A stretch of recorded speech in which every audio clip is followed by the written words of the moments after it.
So one of the joys of working with an older machine with an actual front panel is the ability to toggle in programs via the switches on the front panel and execute them in single step through them and that kind of stuff. And the IMSAI 8080 from the High Nibble is an awesome platform for this. It's a beautiful reconstruction or reproduction of the original IMSAI 8080. It works like the IMSAI 8080 did. It looks good, it's fun to use, it's a great machine, but how do you go from I've built this kit and have it working to I want to assemble a small program and toggle it on the switches? I think the easiest way to approach this is the Telmark Assembler. If you just search for Telmark Assembler, you'll find this page really easily. The Telmark Assembler is just it's a little simple assembler. It runs on Windows. There's no installation. You just unzip the zip into a directory. You can go in there and you can assemble code just immediately. A note here is if you search for TASM, you may find the Turbo Assembler from Borland. This is not the Borland Turbo Assembler. This is the Telmark Assembler. There's a great little page here that kind of has information on how to use it. We'll probably look at a couple things here quick. If you then look for Telmark Assembler download, you'll find this page. And from here you can download the zip file onto your machine, unzip it, and you're pretty much ready to go. So let's take a quick look at the files that are in that zip file you download. And this is the set of files that are in that zip. I've unzipped it here to a folder on my machine. And what you find is the actual assembler itself. It's just a little command line assembler. You find all these tab files. These tab files are for different microprocessor platforms. So we've got the Z80 here under the TASM 80 tab. I think we've got the 8048 and the 8051, 6502, I believe, 68,000. So this little assembler can assemble for many different microprocessors, and these tab files tell it how to assemble for the the mnemonics for that specific machine. There's some test ASM files here, and this is how you test the assembler to make sure it's outputting the right bit patterns. A quick thing to note here, I think I just missed this, is TASM 80 is not for the 8080. TASM 80 is for the Z80. TASM 85 is what implements the Intel opcodes for the 8080. The 8085 was backwards compatible with the 8080. So this one actually includes the additional opcodes for the 8085, but as long as you don't use them in your assembly source file, you won't end up with incompatible code. So from this set of files, you can strip this down to really the set of files that are needed to actually compile an 8080 program. In my command shell here, I've actually got a set of stripped down files. There's actually a bit more here than you need. I've got the readmes in here, the release notes, and some information on how to order the Telmark assembler. You may have noticed here that this is version 3.1 from February 1998. I don't believe there's a later version. I believe I actually registered this around 2000 myself. I don't know if Thomas is still looking for registrations. I don't know if his address here is correct, etc., etc. Just really don't know. There's a HTML file in the zip that has some information on that. I'll leave that for you to explore. But if we get back here, I've really got the set of files that I needed. I honestly think all we'd probably need is TASM.exe and the TAS M85 tab. I believe that's probably all you need, but I think these are documentation, but I don't know that for sure. But I've stripped this down to the bare minimum I need to do what I'm going to do. I've also got two little assembly programs I've written here for playing around with the UART on the IMSAI 8080 emulation, and these talk to the TTY device. When you're in his web-based UI and you're looking at your machine and all the stuff you can do there, these both talk to that TTY device in there. So if we take a peek at one of these, let's take a peek at UART test 1. This is a simple little assembly program that initializes the actual UART, waits for you to type a character in the TTY, and echoes it back to the TTY. This is written in 8080 assembly. It's just a simple text file. I'm using Notepad++ as my editor. You could just use Notepad if you wanted. I'm using Notepad++ because it actually does the color encoding you see here. It knows it's an assembly file. Oh, excuse me. And gives you a bit of color coding. So what's in an assembly source file? There's typically an org statement. You see it right here. That tells the assembler that I want you to start assembling this code to be loaded at address 0000 in the machine. This is a hex value here. I always put in a start label. It's not necessary. These strings here with the colon after them are labels. Those labels can be referenced in your assembly code like I've done here. So what does this program do? If you look at how the UART is configured in the IMSAI 8080, UART2 lives on 2 ports in the machine. A port is an external thing from the CPU that you can either write a byte to or read a byte from. If you've played with the IMSAI 8080 front panel, if we get back here and look, here you may have noticed, and this has been discussed, there's this programmed output bank of LEDs and there's programmed input on these switches. These LEDs exist on port FF hex on the machine when you do an output, and these switches are read by an import from port FF. So we're in the 8080 architecture, you've got up to 64K of RAM from address 0000 hex to FF hex. You've also got 256 ports available. And those go, of course, from port 00 to FF. And they're meant for talking to things external, not memory, but things external on the machine. And there's some pins that come out of the 8080 processor, and when you do an in or out from a port, those pins get set in certain combinations that tell the hardware. In this case, I've done an out to the FF port to take that bit pattern, and it just gets latched here and captured in the LEDs. Hopefully that wasn't too confusing. So the port 3 is mapped to this UART 2 in the hardware, and that's where you set the mode for the UART, the command for the UART, and then you can get back the status for the UART. So let's talk a bit about what this does. This 0CA hex here is the mode byte that sets the mode the UART's going to run in. And the bits in there mean something to the UART. A thing I want to note here, it's because the actual hex value here starts with a non-numeric. It doesn't start with a 0 through 9, but it starts with a C. You need to put the leading 0 in to tell the assembler this is a hex value and it's equal to CA hex. For the 03 down here, it doesn't need the leading 0. So only if this first nibble here is A through F do you need that leading 0. So what this says to do is take the value CA hex and move it into the A register inside of the 8080 processor. What this bit pattern does is it sets the UART for 7 bits, for no parity, and for 2 stop bits. So the UART gets reset when you reset the machine. We move this CA hex into the A register and we output that to the UART. The UART sees that as the mode byte and it sets the UART to this mode. We then load a 27 hex into the A register and we output that again to the port 3, and that's the control word for the UART. And what the control word does, this actually probably should say control here, but anyhow, what that bit pattern does is basically say transmission on the UART's allowed, you can send bytes out from it, or bits out from it. Receive is allowed, you can receive bits into it, and that pattern happens to set the RTS and DTR control bits to 0. That really doesn't matter for what we're doing here. So what we've done here in this initialization is we've set the UART to 7 bits, no parity, 2 stop bits, and we've enabled the ability for it to receive and send bytes out as serial data streams. We then get to a label here that will get used here in a second, and we do an in from port 3, and that reads the status of the UART. And that status tells us things like we can send a byte out, there's a byte waiting to be read in, etc. This and immediate, so let me step back. This N03 will read the byte from that internal register in the UART into the A register in the 8080.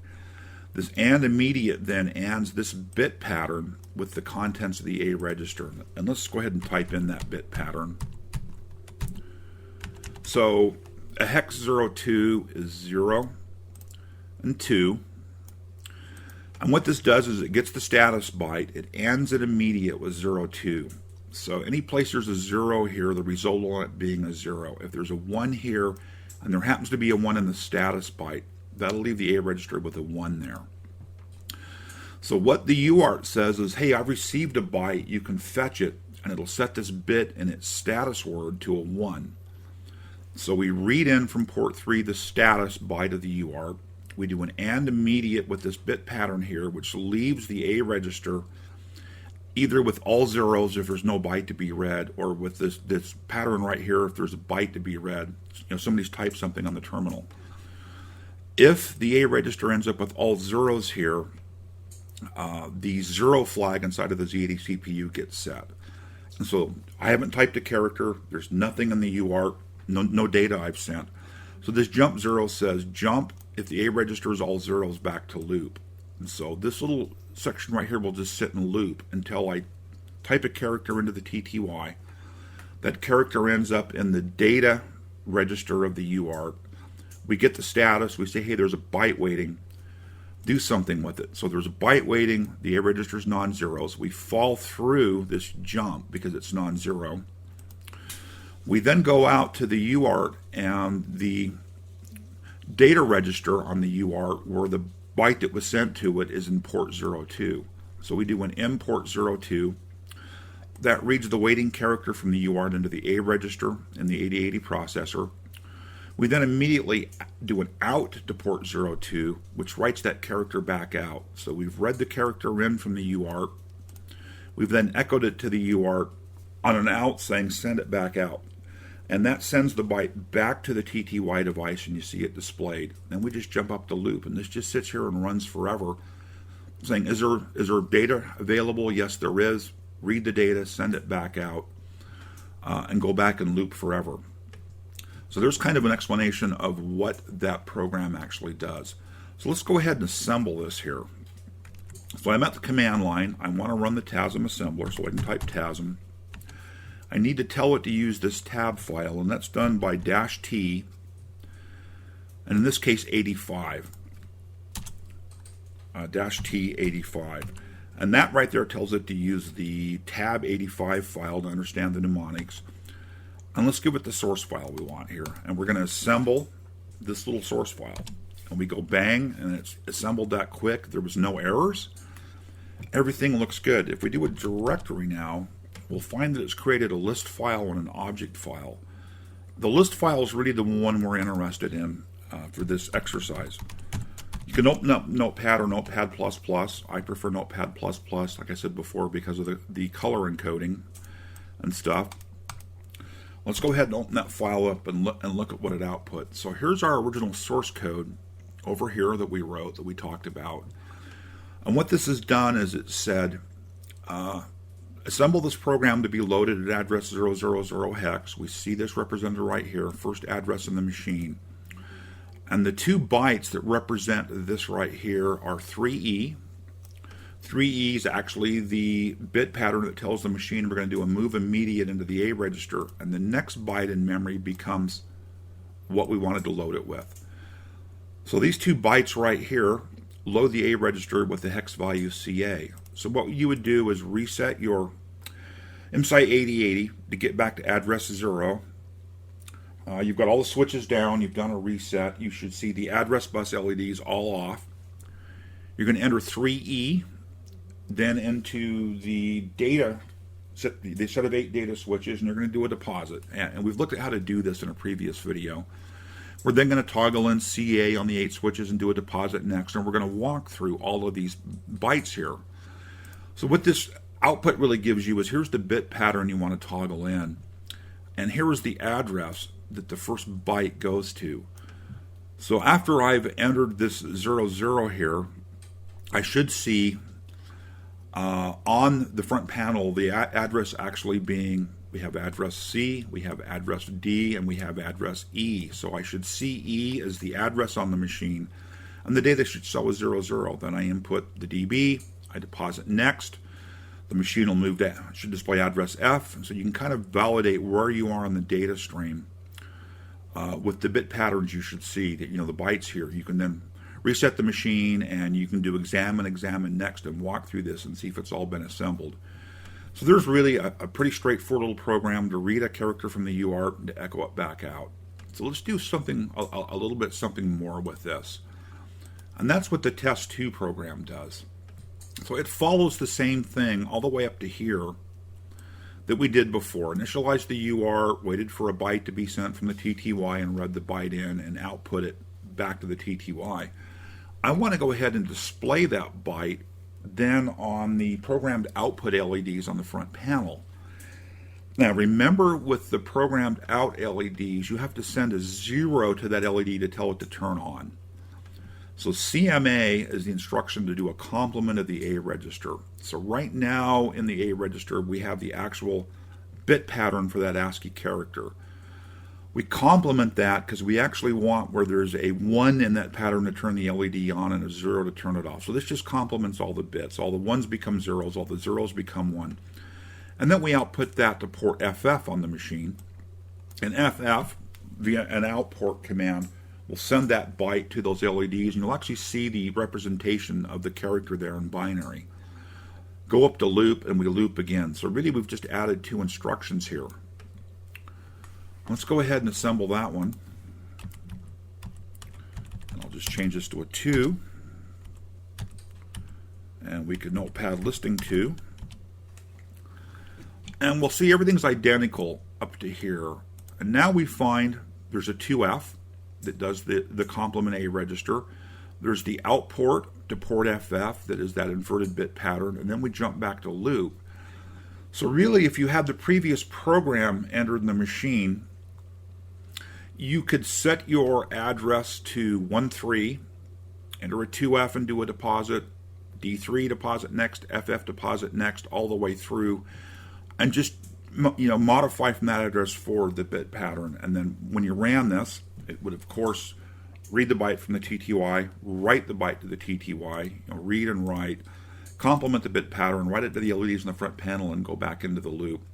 We will pick up in the next video actually entering these bit patterns into the machine and seeing how they work.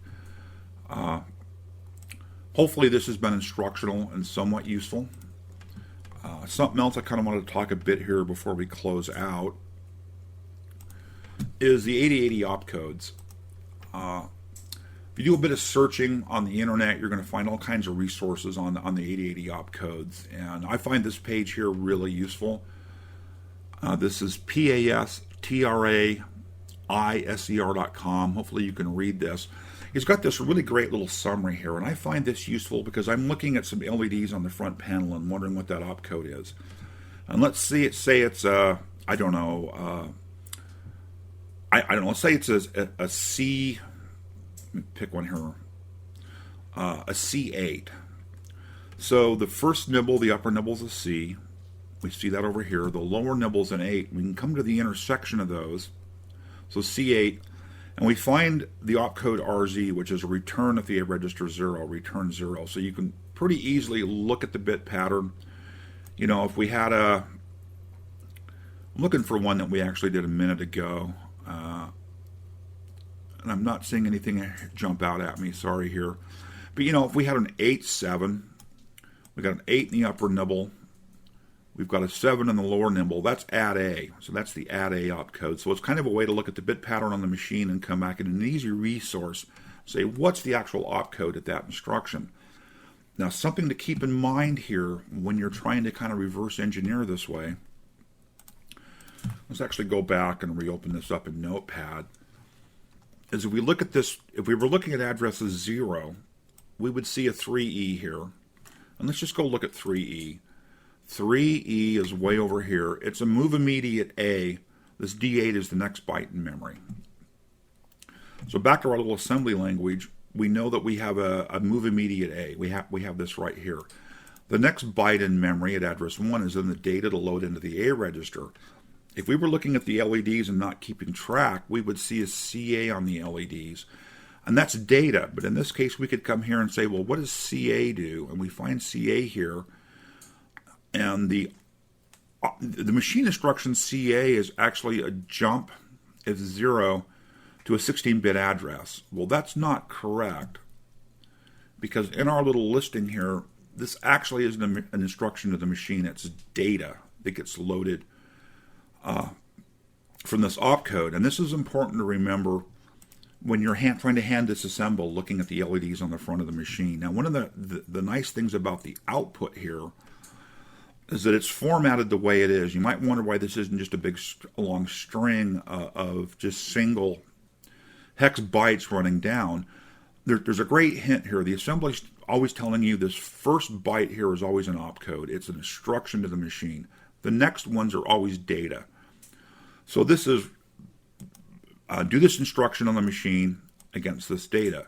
Do this instruction on the machine, which is an out port, to this data, in this case port 3. Do this instruction on the machine, again the AND A, with this data. When we get down here to a jump instruction, if we take CA and we look CA up, I passed it, CA is right here. It's a jump of 0 to a 16-bit address. And if we come back to our assembly listing, we see the jump of 0 to a 16-bit address. Well, 16 bits requires 2 bytes, and that's represented here. This gets into, again, working with the front panel and understanding the machine. You might think this is going to say, well, jump is 0 to address 0800. In this case, the data is swapped. This is actually going to jump to address 0008. And if we look at address 0008, we see it's a loop. We've come back up to the loop. So you got to keep that in mind when you're working at this level in the machine. And you're looking at data from memory and that kind of stuff. Is again, the bytes on these are kind of the backwards order where you think it'd be. You see the same thing down here. We have a C3. Well, what does a C3 do? It is a jump to a 16-bit address. So it's just going to jump. There's no conditions on this. It's just going to execute the jump. So this just says always jump to address 0008, which happens to be back up here again where this loop lives, 0008. We see jump loop. So there's some things to keep in mind. This first byte here is an instruction. The bytes after are data. This byte requires 2 data bytes, or this instruction requires 2 data bytes. This instruction requires 1.